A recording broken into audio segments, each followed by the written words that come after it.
Hello everyone, welcome to Sharum Season 4. Kadong arim palakan later this sangai. Itum atamahli career atam di way to odd root kasa profession he kachungana itum government or kala civil central or chili main focus halakale sai like kangate profession hita da lay kachilo chung mathai samne expose la masa samne kara atam khangje athishu da ishi tam khung leila profession ngate da government mang maning la central mang maning la profession ngate la ara chung khanla khani thot la sapho kai re ji alung hili profession ngate hang khai akhanwa cinematography kala photography hila akhang sai ara ishi tam khung leila youth chung khana hiwi profession ni kazat la leida le kala hiwi profession ina itum ring bai kala itum hi as a career salaga occupai ke chila proof ka chung kha sai re aju guess hoy da khle hi hiwi profession li hoy da khle ne ar khani thod along li hiwi profession li maling akan zada khle kalam that institute awi talent city na kha zada khle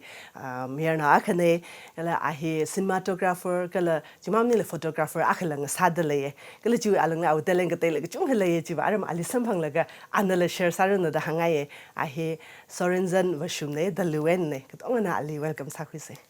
Hello, Sorensen. Hello, hi. Badly. Mai nala ngalang zala khai miya ng sai ina da itum nala otsang room da thai yang ka thal le shina achu hita da itum no khrajan pheng room se yaru le le shang room sa ngai ge ji ko ho thara na la than tu bena e da ra khmi waning shina ho ana thada ma thang ma no we profession mi matang le la khrajan sa wa ngai achi ma ha program la ga make up da no maram de shumai ka yang yaru le thai nga sa khangai na we introduction na nak te wa hang Okay. Railway my phone production di ning sinai jada ita opportunity kami wang yang kiwang gli ka mainly interview go here ma ba la grang jin hin the first ni chena jon seman hang graji tada iwa tada jitang yaji tada nervous ka zana tada team ju shon ne sa shi kam sa shi le ji yang hangwa chena akhma da ji la hang ka khimai han niklei da lang han ni ne chena ai ka sa khik la mung han mai dan hang ga yang chena tada ai da thai ka tada shock sauce tada miya la ka tada razang khai ni chena tada really nervous na kyang nglem them ne ka tada tui kham tui thalis tak le ka thum na la phyo mi lo tada ngai ron da lam tui khai sa ke rei me chi da yu aming hi Sorensen wishum ne I daliwe na ne ka I ari zingum hi 27 zatli I ukroli pe sal ka cinematographer sal ka pam da khai sa ne chel ka ishili chinaungra hi chishatli shinau truk mirakni chili ina pai shok sa ne chel ka shawa we aming na ningwan wishum ishavali angel to hai da je tada itum cha da pam da khai sa ne chel ka ari hi cinematographer we line hili tada jingum mati gai re you feel li tada sat pokai hi tada you va kai no ja china ari ba ani share okay cinematographer we line hili mararang laka nang ni le ka tam de no we dreams or no we aim in life hida da le sa phunga maning ka no we aim in life ngate da le sa nui laga we na tada travel map ningum ne ka tada ina tada mirin li tada ki sangai klei ji kaunsak poki tada jingum 2012 ka tha we na tada habokai ni hi tada densely ning sang la na tada ring ka mirna ne da hang bai tada knui thot ping or ithung wi patch ping wa thei re tada nui laga we na 2012 we na tada dance we ninga chang dance we sa ngai ji yang kachangat wa hi dance generation squad li mazang rang laga fiction crew da lei sai chel ka ji ishi fiction crew mangai na masalui sai da 2014 league generation squad form sa sai da fiction crew in FCC hi combine sa laga generation squad da phokhui laga da dance we crew ba ka form sa laga da dance sai na zat lagra da sida da ring ka ne khreili tada dance sa ngai chang ji tada kasing kro ka ham thei la tada dance ka than yang school ka laga tada school class r kup khleu ji tada long round ni pai da ya long round ni pai da laga tada ko ho li tada practice ka than jing ham ka sa ma thei la tada ko ho lak tong ga idam na ngai kup mi se practice tada ning sang jang ji yang ya shong la ji ga tada shim leung la kala mo pen mata step ground di them hun khai jing ya li shima lung li la dance thisa lak jine ta yang ning sang jang je ta mirin li ta then saina ta ok thui lak da evening li sang di dau ta lai ka tam shil la ta tam sal la ta iwa then saina tam lak da then sain ring lak da ta sa ka jin wo ning sang jang je hot kana lo hot nai shabain dang ta yang ta zingkum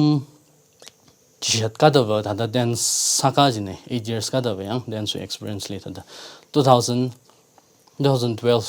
aina dang 2021 28 dang da ba dance ai dang da saka ni chu thili thada profession je ngate hingaina rang je thui hek san wa mirin ni Okay, actually, interesting. Salak to lay na we dance with passion kaleja. Na we li na hili rak ng cheje. Ara dance na uning de jina as a profession sara de na la muchuk sai chao la ya. May hiva to the itum we society li with the profession hi de wa hadang khai khang khai ang sai ya hada exposure platform la chaka hili malai mada chu challenges le sara kan na ji masala hida hili rak ng cheje na kina inspire sa or kuwaina ji masala hiwi cinematography we line hili rang chayao chbaje thada I cinematography we line li sara da ning li ba ki lam jang samne kwang gle je ba I kreli dance ka sa hi thada ishi squad we leader aksa da ina thada ishi generation squad we thada perform ka sa ka tha we clips ka tha ji ina edit sa ji no video edit ya ina sa ji la soundtrack remix sem sai jaga thada ina sa jaga ji kick lo wen dam hui ning la tha YouTube wen yang la ka thada basic edit now je then we move ji thada ita ka edit sa ji concept kre wen zangai san no je na thada athang ka he thada dance we passion hi mar na plongai da Korea we fees ka ji yang ji ne ji li dance san chokring la kra da yang la ka ara fees ji chak la ka ara phaisa ha tar ka sa ji khen sai da ara hi lang phai flung or le ta Delhi li bam sai ja dam ja lang phai flung or da option ni call center ka li lot sang ai thu che da I li ka them skill si ki lam lem ni sai thai ka ba hi editing ma ki de ho knowledge le sau software na ak ni YouTube wen dam kil ka sing dai sai da ai thai ka editing job hi apply sau nei da da apply sa ji no ji dance we income phai khai che ka yar li shok tom fa ya che da apply sa la fresher sign la zang ai interview khwa je freshers kiba hamram ne experience mang rai issue editing job ji ya chen na da ina fresher sa da zang ai thal la isili practical exam firstly thai you CV check sai 50% you CV check sa 50 na practical jilis on the spotly video sem sa ko minutes punga hwa long li video sem shok lo de ya chilia YouTube wen na source screen sak jer ga itum meaningful video sem shok sang sak da jili we video editing we background ki lam le samni CV wa kha da YouTube li da in vlog sa khai or phone na phone videography sa khai akhni ba chang sai da jinaw ja akhni samit sau chila de sau chi ba je percentage in ga khot che chung da wa juwen da mu ki samni ka in practically thada mahila ga da practical hi iwi thada taste ng sal ga thada editing je software ashin khami ji ji sin ga sal wi ji thada matha ga in saksha champhang ai jelaka thada mahila ga na thada rewing chon khami mai na thada mirin li first time interview crack sambang ga thada otpam ji thada sambang ai chena thada chida cha zat phok la ga otsa phok ai ne othor dak wal ka apam la dai noida wak wak sa ne ta ji tal ka shimhan khung ji wa ngami ro ngzin rao na ngami ro daw cha da everyday schedule ji ja sa chena ra we dance practice wa ki atam hima mirror tho ji no daily lifestyle li wa ta dang ya practice ha sai ji la saknak ji la itama practice ai abam lem da park le wak sa no chi thau ki da atama pham da practice hi skip sang ai sa al ka ra editing we tc da feel sang ai sal ka da editing we da tc ma ta ga ni li sang khai ni jana da tharla gain khang ni tha lang so ba nim nei ka experience ai na rak jang tong hu li wa da points ji in everyday edit ka sa ji you points de chung mai sa shon wa da akhwa ban ka chak chi yang chen da as tha ka I li wa da hi pa hi da ilik sat mi da khlei mai de da ila da ning sang la gain sal ka da editing ji feel ji da wa la ka camera now lo sang la ka da journey ji chu en hak bok sa ne interesting sad le mai hada ithum ne plan nga te da le sa la ka chang kha li now da khi kle ji thum thai khwa ya ka na wi li tam khu ba na ba nan ot ka sa li passionate ka sa tharan success ai ji na wen tam khu ba le ji ka na ot a ka sa da na passionate sa na ka sa wa na wang kham te da show me ga sa ji ya ji la a khane okay ara na ji sa khwe la ka editing la na with talent a thang in la te ho hang jin talent chung thu mai le mo yan dancer la za yang editing en ha po ara na cinematography ya ji na ari hang da camera lo sang ka ji na ji la hi na cinematography va khwa he ara by editing ba hin nga te le le ya chen na khna mu ta wi li phone na camera lo sang na na li thaka na ning de editing sa la ka ji na tang ara da phaning sa ka ninga nan hilik ara cinematography li ra lui khai hi okay thata editing hi mai thata iwa ka ka puthai yu thema ma themang sa tu da thada editing winning mang wa sang sa exam wa ka ina thada compare sa yang la ka thada editing wi hi thada as itum wi editing mang na thada itum wi cinema line hi liwa ma sa thada sang ji hi chot furai tai ka wa hi thada ka pla tam yang snei da thada camera lock sang sane tada camera ji yang chena tada camera lock sang ji la tada paisa ji la what editing wi job na tada low nai na khui la ka lock sang sane ji tada ka chang ji da shan ka man la ya chena tada ui first visual hi tada kap ka foki tada phone videography en ka foki camera hi risk mu kiram dia ami maker wi la lum khare da ya chi sa the first you phone ina the music video gap jin da analysis sang la ga ina da ho hui le ga music video phone ina gap da da cha dam li wa ka shok wa ya cha ham the rang sai phone ina da music video release sa hai cha da ai da rai sang nei da ila da ning sang au da ai da chuan ha bo go chena chu next li da usually christmas ungzang sai nei da ungzang na wa chel ga ungzang la ga da pham da lak la shakza kleina sampangai 2021 liang mirin li first da shakza we kap milo the whole ga da pisa la ba ke den la ga be da experience ki klam lem da ya da rigs ka dong ga khui la ga da wa kap chi nei che ka wa I tam go khui la ki klam le tu ka tha lo hot na ngai ba chin da youtube ya khni yang man la ga da kap angle ka tha je tam khui man la ga da wa kap san wo chi li da chu ji la ka da yu wang ina la success la ga ina sa khui sam bang ya chena yu main journey da music video yu camera sing la ka kap ko phoki da 2022 li yu sorry we la ya le shi mirin we kharjan ka bi mi ji da yu sorry la first music video ji da yu camera in ju en ha bo ke da ji da ji youtube we khup knowledge na wa kap la ga phang ri liang da ji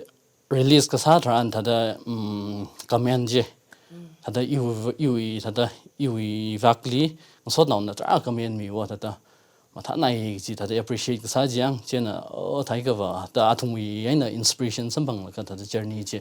ka kap lam tha gan za dau sei da za ta thui hai san no phalak le na we he ka na hi profession khang chei tharan ara hi challenges khile le jing hangai a khana wa a thang in tiu me hang ithung profession hi ngana thada market ma khlei we exposure platform ku chung khwa du wangai na thada chung challenges le ra chen na hi saura hi profession di za dar ji shim crew we or society we challenges malai profession hi ba hi ra khang chei li wa thada singum ji da itum la nui lak mu ji tu da khar la rai sai da shimkur wa kai na ka kham da wam le tu ka dance ka sa dam li wa da dance sai na ring lak la jing tha ji ba da ka kham wa le yau da tum la da awa wa sak chang ai da mi a hang sang sang ai de yang da je ka generation ji ar hon wi generation li da mra thai tu atum ba kre wi sai da government job tha mang li da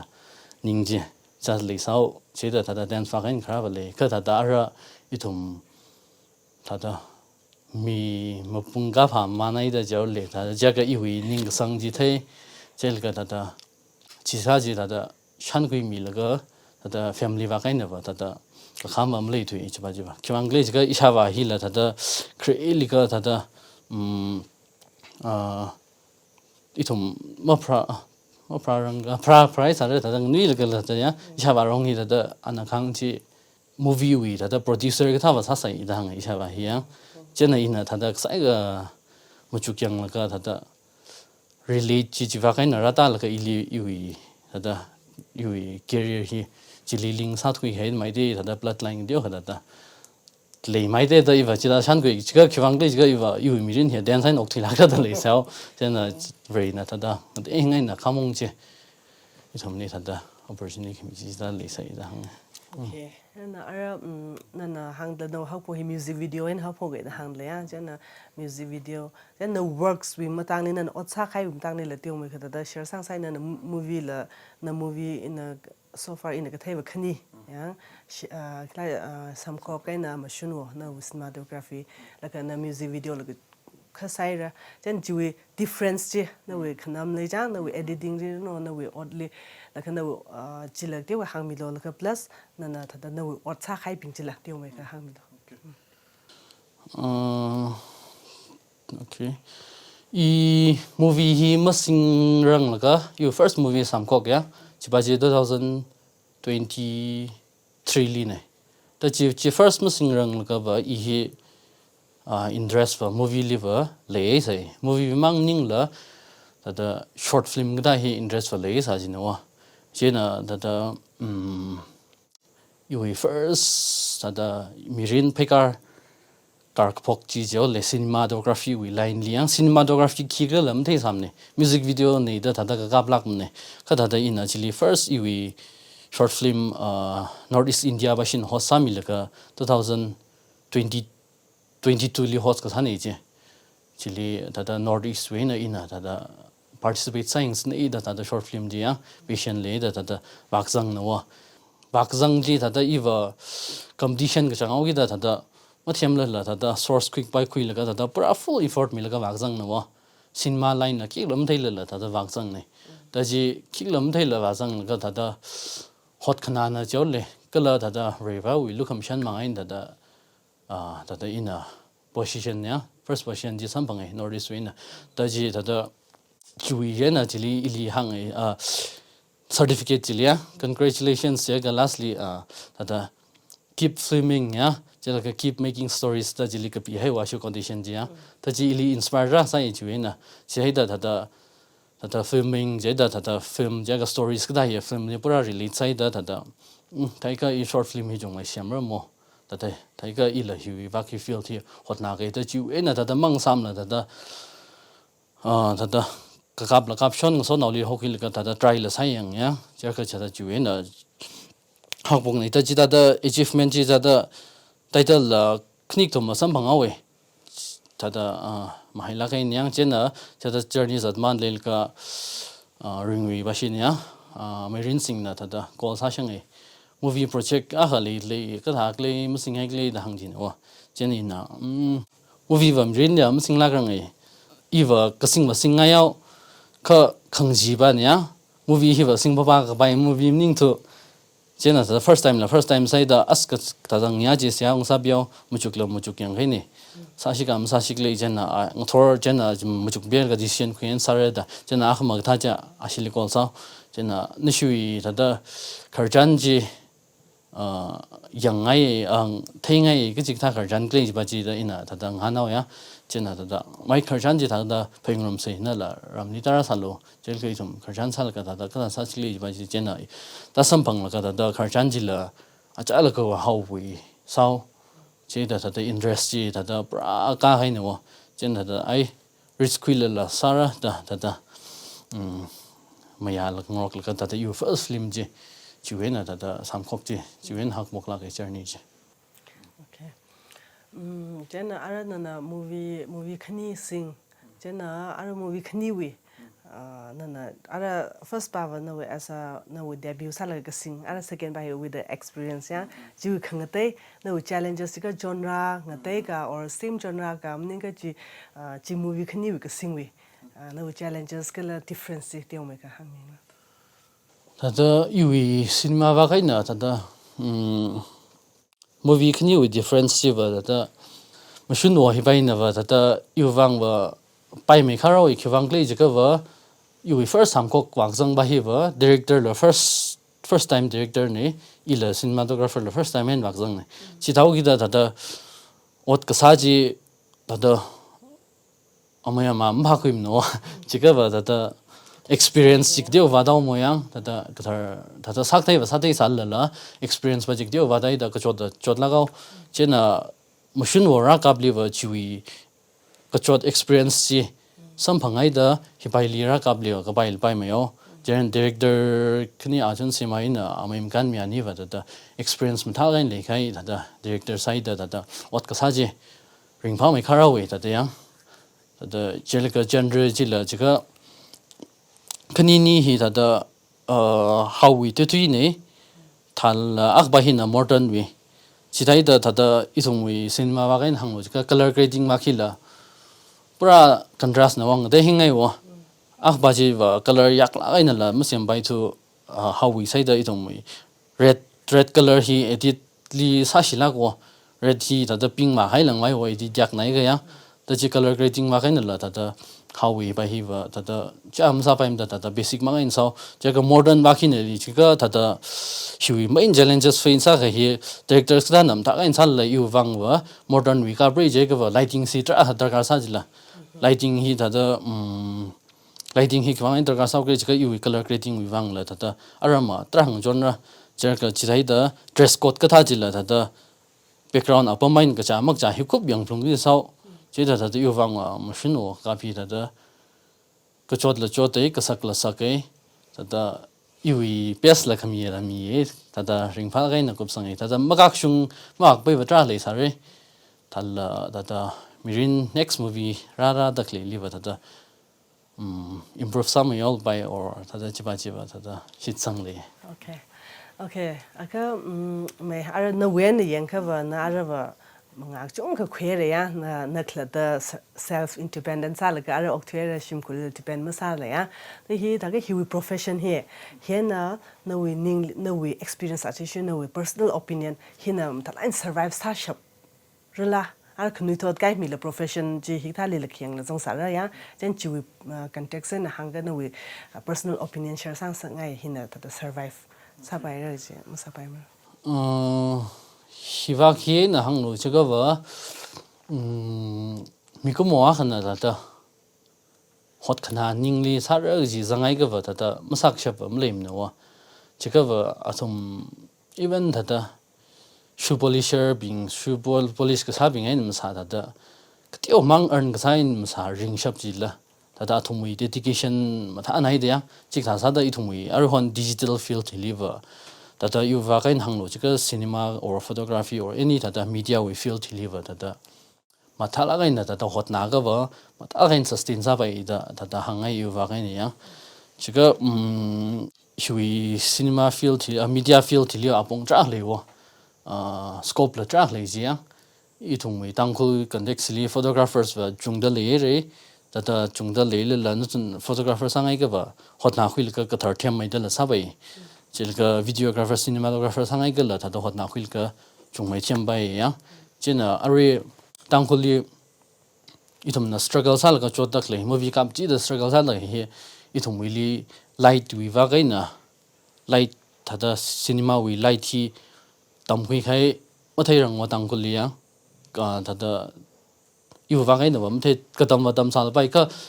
da pura manga sa khai om the rang chen da feel chi ja chikta la sa bai options ya chimang ning la da sound hi tra wat le wa I movie ko ong ho ya in sa sho kai movie zang la ko ong ho ya chen sound hi improve sa sai je ka I thom khnui thot ping hi la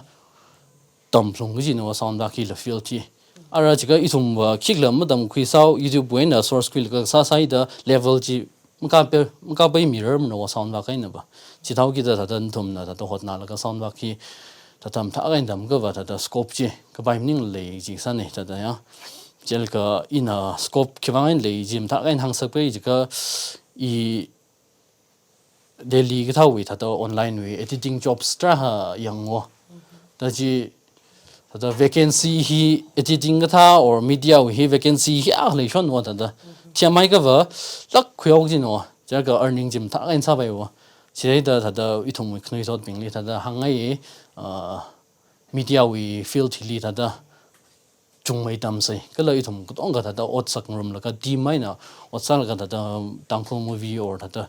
movie you feel the industry hi thada ta gain haksang la ka khoka sar ka pushang rum sai ba ji hangai na as na wije da point kam tha chung zang dele ada itum hilila itum khunu thog chung ga khisara klem ga thela ledle arila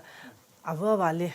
singum avail ya mid 20s to no 30s style ava wal depend sal chung ledle ke hi da na arila example chung hang dele hilila opportunity chung ledle jana itum ning sang la ga passionate sai ka hotna le ga tonga survive sabai sir ya chi a khane tam khui bai lak le ko yo sir zan na we ya ning shinai ara thanda we pipeline thanda we future project we la teo me kha jan na share sang sangai de le khimele le okay project wa thata hakla gain ga sing ba wa mlem ni ka thata I upcoming movie wa thata le movie ha project sing le thata movie aming amang ge thata hon salo thata shokra samrai ji ba ji thata chin ari ri wa thata hakmai thui ji project ni jol le mangalia chena thada movie kate ye movie interest le da thada movie wi thada movie kap sei or thada kharjan tha la ka thada o sangrum sei je ge kam ya mi or movie va interest kle jang thada eva thada step ji thada improve ka sawi step ji thada sangai na thada kle va le wo chena thada hila kai da vam lem na ri upcoming project pa va thada chim ni che okay okay in other than cinematography no we were talent chung le de le as a photographer la sad le as a editor as a ka photography ule aka photography ara mai boom sad le ya da hi chung khan la na khni thog chung khan la interest le de hi profession ik chung ka sat le jana ara issue society context li hanga ba chungai ko isian photographer jana ara hi ka chungwi hi pros and cons lem rawe kam ka phala ka shila le de lem rawe jana chu matan no we opinion te share sang sangai le okay photographer si mai tata yo wa kai na ba ku chung sangai chung sangai ki wang le ka ba mina sai da tata photographer oh ya sangai da tata masa pha bang sangai no chika ba photographer ka thar shok tak le kai ka tata knowledge chik lam le la tata photography we aming his pol tham kai tra le wa chena tata na patient tata uklung li tata photography line li zat ngai lakla chika mu zat ngai play ji ba je thei sak la tata sarai chika ba tata photography la filter ngai yang wildlife lang vai tata landscape lang vai tata no winning jang portraiting jang la tata kabang khwi lo wa tata photographer nei ta photographer mu sai se ya tata itum la jata creally wa jata tampo bai na tamga wi da tata arihon tata realize al kan ningli tata field ahli tata stick sa vai ji ba ji profession ahli stick sa bai ji ji chap bai nang da hot na la kan thum la ji ta vai salo ji ba ji hangai ji sa nei tata okay ni shi again we da hiwa ara matham tha chung halang han ngai chung halai ka tong cover sa pai meaning thum na ka hili akhang han ngai le hiwi profession hili na challenging sa makeup kichi ya kala rim pha makeup kichi himatang li ha hiwen kham tha na wang la benefits to no or kham tha la chung ha samhang de le ra kala challenges la chung le ra hiwi khani we he share sang sangai de le ta da yarin la thairu no ju ne no we benefits ta da hiwi kham tha photography tata cinematography in kup chap chai tata yang ka hiwen uili tata challenges sak mai ti face ka sai hi tata discipline ya discipline hi tata maintain sak ji hi tata chot na ji yang mu them ne khinak le tata atam hotna le hi discipline along le tata chatma khwai hiang ithum photographers tra hi tata kada dang nigle like kadam thata maktam hi lewa main challenges si ai themai rei tata kapthei rei da tang dui ga yang kai thum na everyday like 2 hours mang ga ba thata ithum we cinema hi youtube bai na la thata 2 hours mang la thata pa ga ba pa khwai la sa la sa le ka pa la bat le ka chi hi maintain sai time hi atam khu shok hi jot lai wo chena da yu wang wa challenges chi nei chena da odd workload chi chungai le ka da overwork sa hai hiya yêu vang và chốt này ô cái là hàng cái là ở tham ăn đó là atom là limit sau chỉ cái biết lý养生biết lý cả ngày nhá biết ngày nhá cái là ít thùng mà là project à thì should project kami sau ít thùng lý là bị cái sao sai đó ít thùng là chỉ là à thùng với clients bình với yang clients bình với expectation here clients abu hi expectation nga te iser wa chen na thong mi expectation hi fulfill ma mir ka da ji da challenges chi ka bai nim ne clients li satisfaction mi shab ni ka mi shab shi amma mi shab ni klej ba ji yang chen da shab bai nang da sa da satisfaction mi khwai ba da hotna le da ji yu main challenges wa chi ne chen na hi we na benefits sang bang hi socialize da mà thao mấy sang cái, đó mili là mitra ha đó client star sản phẩm là cả thùng vi characters cái đông cái thùng li là tầm khuyên cái ya, cái thùng li đó cái bản phao mấy cái gì chỉ mitra cái này là đó tầm khuyên sản phẩm cái trên thùng vi feedback cái này là đó thùng vi character chắc chỉ là đó thùng vi là feedback cái này thùng là tầm khuyên sản phẩm cái đó yêu vang và chỉ mấy cái đó benefit sản phẩm chỉ này trên là đó quickly travel sa khuyên sản phẩm gì đó chỉ riêng phải yêu vang mày ở trong ali ring pha là cái chỗ là vá sơ phùng ấy ở trong ali bên này ya cái thằng nó shan khui thế lá cái này shan khui thế lấy chứ sau ngày ở cái sali shan khui thế ring pha shan khui thế chỉ là một tay mày ok này issue youth ping đi tại là youth ping đi ya nó vá cái nè message của mình sau ngày đó lấy đó nó kêu mà tăng ngày mình sau ngày lấy chứ nó on opinion này nó yêu vá cái hàng cái bây giờ personal sao cái nè Northeast India we competition we first position some bang hi audience cái là thì thùng sốt nào mà ngay là some bang này đang rồi khi vang cái cái vậy yêu competition gì support sa mi likes chung mai khnam or view chung mai sa chỉ là percentage count sai wo chỉ đâu cái đó in thada ratings gì khiang ji ta dang so now support so now na views han mil ga share sa mi hi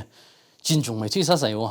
chen da youths ka da youths ka la khar now national de la ta da kdong li hangai ta da ili ta da support sa mi ta da khnui to di thum na sangai da klei career jili da thum na ji da support sa ta da kdong li ta da support sa ming sa ngai ya thum mai support ji ta da darkar sa nai wa da thum na support ma sa ga I thum ba improve lam sam re nó thùng là view sát nhiều vàng ấy nữa ít thùng là sang ấy cái mình nữa cho nên là nó thùng mình cái đom cái mình là movie lila any field lila là nó thùng mình cái đom cái mình hiện tại cái sao này là ít thùng movie cáp là là feedback chi tăng cường này mấy yang liền này chỉ chẳng chỉ là mà hàng sang ấy này cái hàng là yang chỉ cái vợ ít thùng here competition world delay là mấy đứa mình đi là compete sát sấy chứ nữa compete sát sấy cái vấn thùng mình support cái nào là ấy nó suy hi cái vật lệ đấy color hi vật lệ đấy nó thùng costume gì hi vật lệ đấy thùng nào có đom cái này sponsor sao mình này đó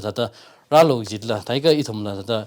mà ngã gì tra khui ra gì đó chỉ sang cái yang trên là đó nó thùng mình support sát mình gì lấy chính lô chỉ bao nhiêu ngày nên này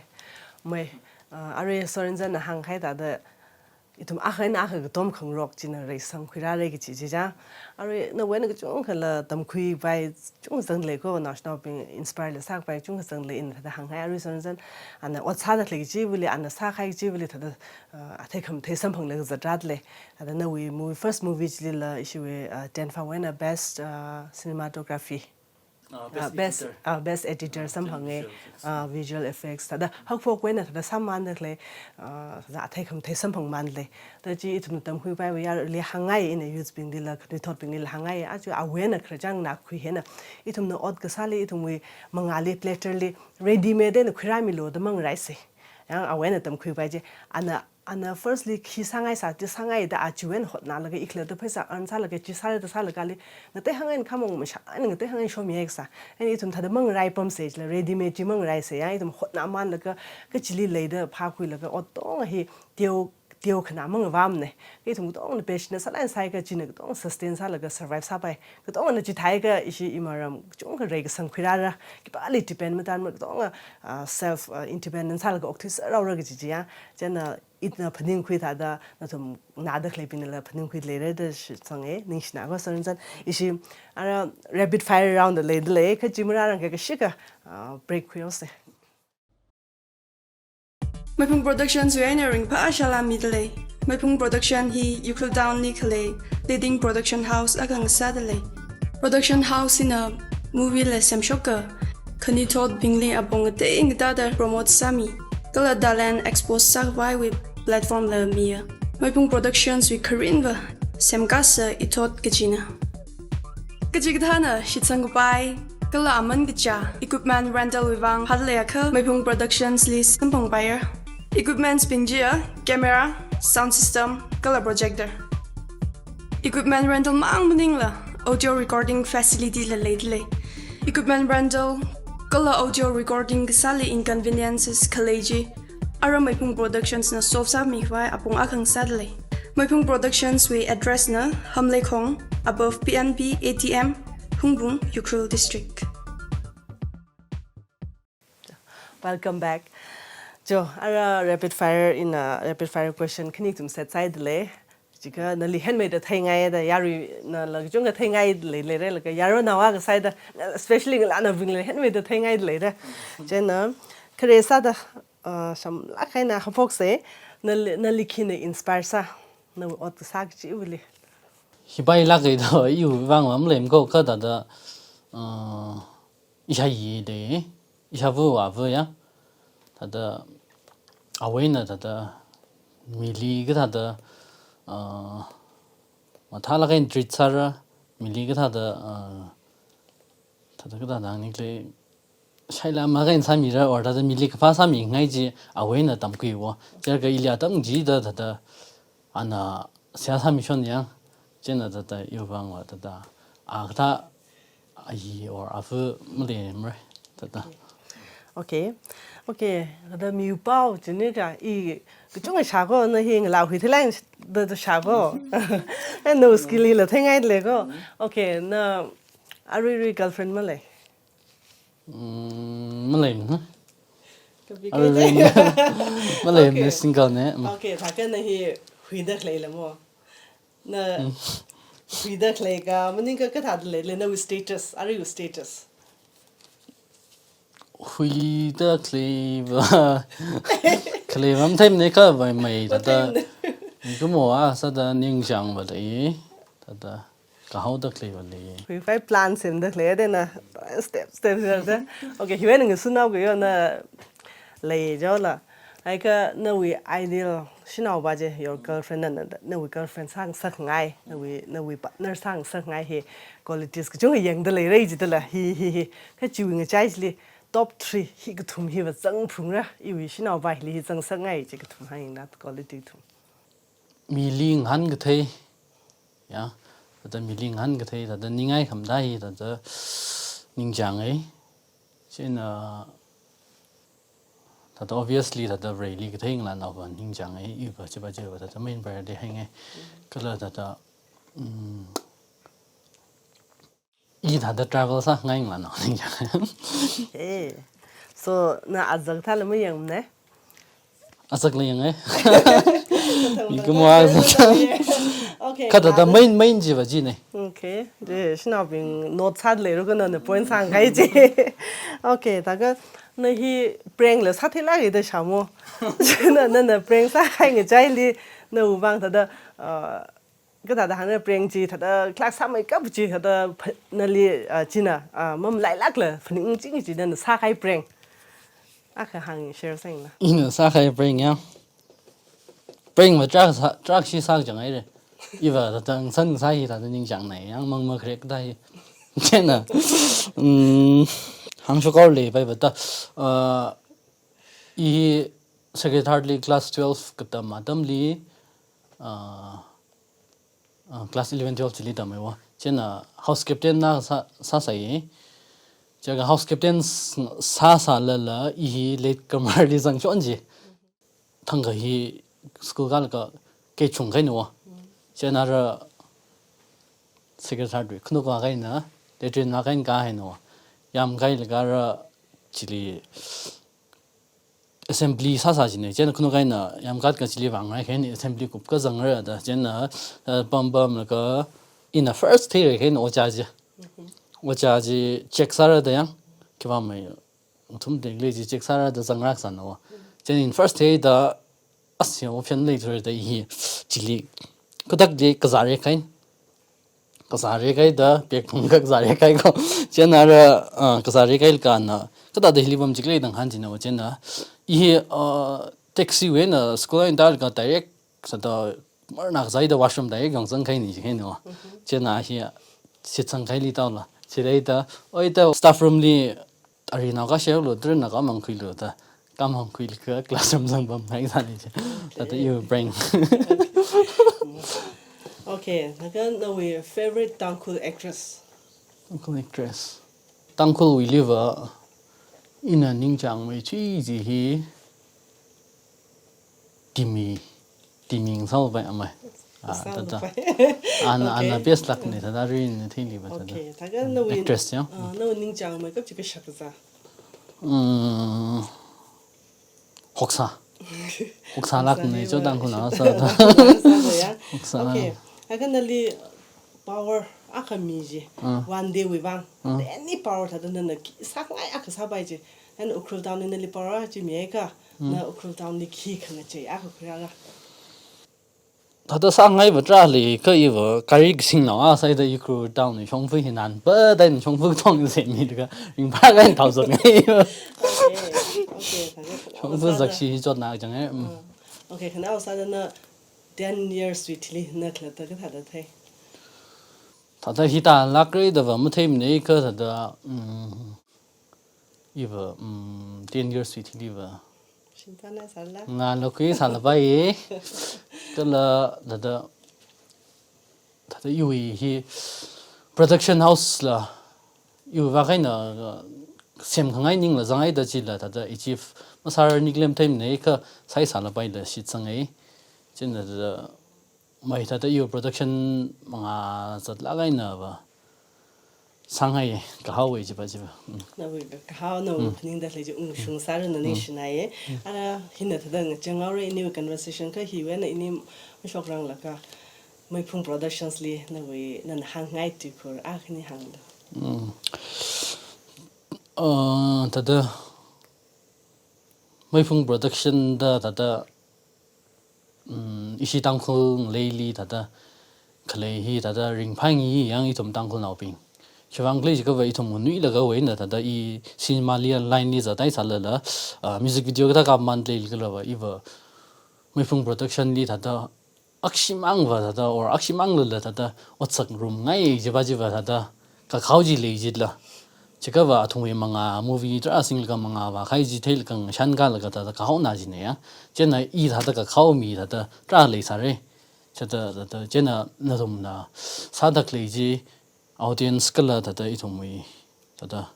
그돔다 클레빙이 다다 닝라 무시당 saklo ni nadom나 사다클레지 리라 헨메 카르다 다다 마타메들 살로 hotna la 다다 미트랑 땅코 위왕 다다 학마이 튀기지 다다 production na sa da tadam ta mai thi ji production ji level ji chu ai ju la ka da mu sui da la za ba ro no ji ba ji hang ai ba ni shina ko sorin zan phala ke re ana ot sa da kle manga ba gi no plan le da kle na on sa da kle ji chu a me da the kham the sa ro no kla shok ra da kle na stop ping dil na wen tam ko khui chu hang sa ro no da hang ai ni shina ke re ya ri la phala ke na ina phala na khui khai da den thum na khui de shi sang e hang khai da awen na tam khui gu bai shi khui bai ji thum tam khui se mutai la ke na shok ra da kle na stop ping kla itum ari ot malela ekhisar kle mathele da le je aju awen la ju tam khui le da shi sang e itum tha da mang rai pam se ready made ot ji mang rai se itum kle da na la ka khisa ka october ra ga ji apong pha la ge itum na nga chang ka la ka besh na sa la ka sai ga mung shung pai ma le ma ne ya hot khana ji le se ge ji hangai ning shla ga ra ju episode hin khang jang sai re next episode le sam hong li na se